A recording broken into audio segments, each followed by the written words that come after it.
Slowly we turned to the exit. The ship docked. I stood in the crowd on the boat, looking over people's heads to find her on the bank. Trouble was, there were 2 ladies wearing red hats. I stopped and leaned over the railing to watch them, waiting for the mass of people to dissipate.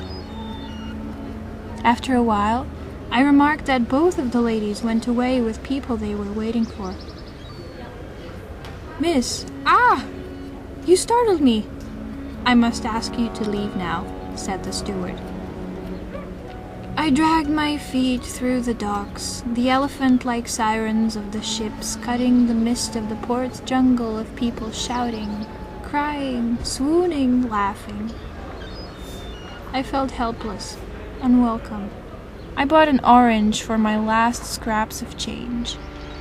And then I heard it.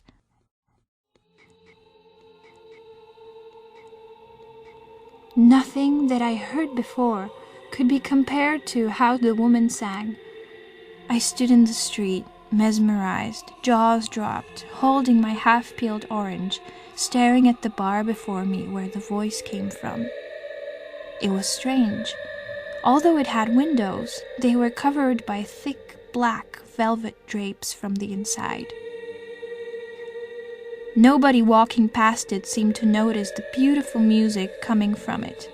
The name of the pub was the Red Hat. "Look out!" someone yelled. The car knocked me over.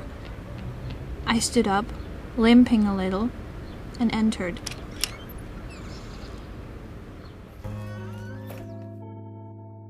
There she was, behind the bar. "Lucille!" She looked at me and smiled. "Well, there you are, sweetie. Nice of you to finally show up." The bar was packed. But when I looked closely, the people were mostly sitting in pairs, discussing some private matter, not minding anything else. The voice of the singer floated above all the humming. She was standing on a small stage next to the bar. An epitome, a sudden revelation. She was huge, voluptuous, curvy, dressed in a dark velvet purple dress. It seemed as if her voice smoothed its way, all velvet-like, out of the deepest corners of her lungs, bursting and beating on the walls of her throat, just to finally get free through her perfectly curved lips. "Well, don't just stand there gazing, come here." I went up to the bar, still keeping my eyes on the singer, trying to detach my attention from her to Lucille. "Well, sweetness, what will it be?" I thought I would start working right away." "Nonsense! First you have to get to know the place, the customer's point of view, the way we do things around here, the whole deal." "Oh, all right. I'll have a gin and tonic." "Now, see that couple over there? The girl in the red dress and the Humphrey Bogart look-alike that thinks he doesn't have to take off his hat inside? Never go even close to them. She comes to the bar to order, so he never has to speak to anybody. Then we have Howard and Harry, our token fighters. They start every day with a very polite conversation that just ends up in a disaster. When they pick up a fight, don't get in their way. They need to get it out of their system. They never hurt anybody. Next to them are Cherry and Emily, 2 sad sisters who never married or had children. See what they're doing? Crossword puzzles? No, writing. Every 2 hours they switch their papers and carry on as if nothing happened. If you ask politely, they will read you a bit. It's worth it. They take black tea with milk and extra brown sugar every morning at 9:15 sharp. Don't ask me why. I bet it gets them started. You following me? Yep. The guys sitting in the back are Ernest and Joseph. Never make fun of their accents, and never let them insult you.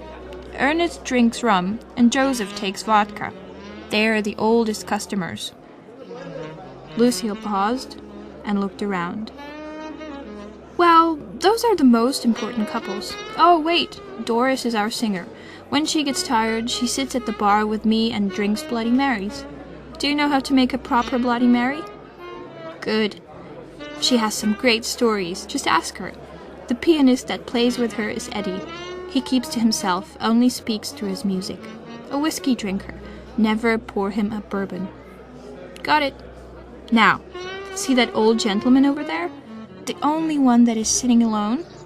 Here, take this apron and go ask him what he would like to order. I gave my coat to Lucille, fastened the apron, finished my gin and tonic, and walked up to the gentleman. He was sipping his last drops of scotch on the rocks and eating peanuts. The strange thing about him was how he ate them. He examined the bowl for a long time before he picked one up. When he found it, he gently took it with 3 fingers of his black hand and held it up in the dim light, looking at it as though it was a miniature sculpture. He caressed every curve, every little fold and dent. Only when he found a certain criterion which was unknown to me, he put the peanut in his mouth and crunched it with such gusto that he had to close his eyes. I stood there for about 2 minutes till he noticed me and smiled. Hello, sir. Would you like another one? I pointed at the empty glass. Why don't you sit down, young lady? No, thank you, sir. I just wanted to know... Ah, polite and suspicious, yes. The wonderful breed of woman. Nothing to be worried about here. Please do sit down.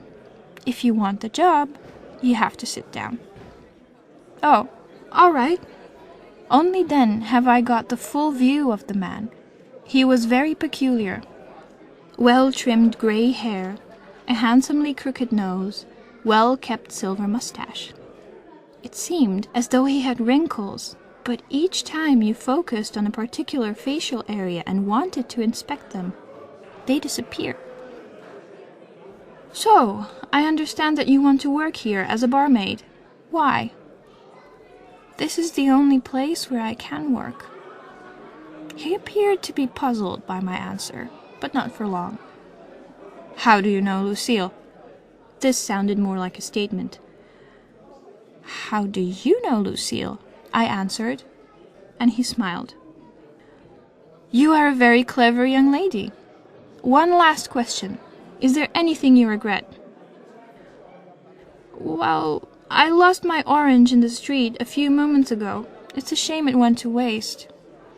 If you want it, you can go look for it. Maybe it's still there.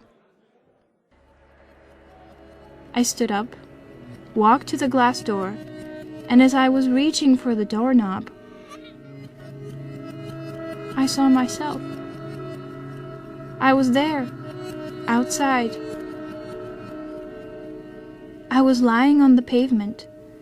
The car that knocked me over was still there, its owner talking to the police. The paramedics were pulling out a black plastic bag. Right there, in my outstretched left hand, lay the half-peeled orange.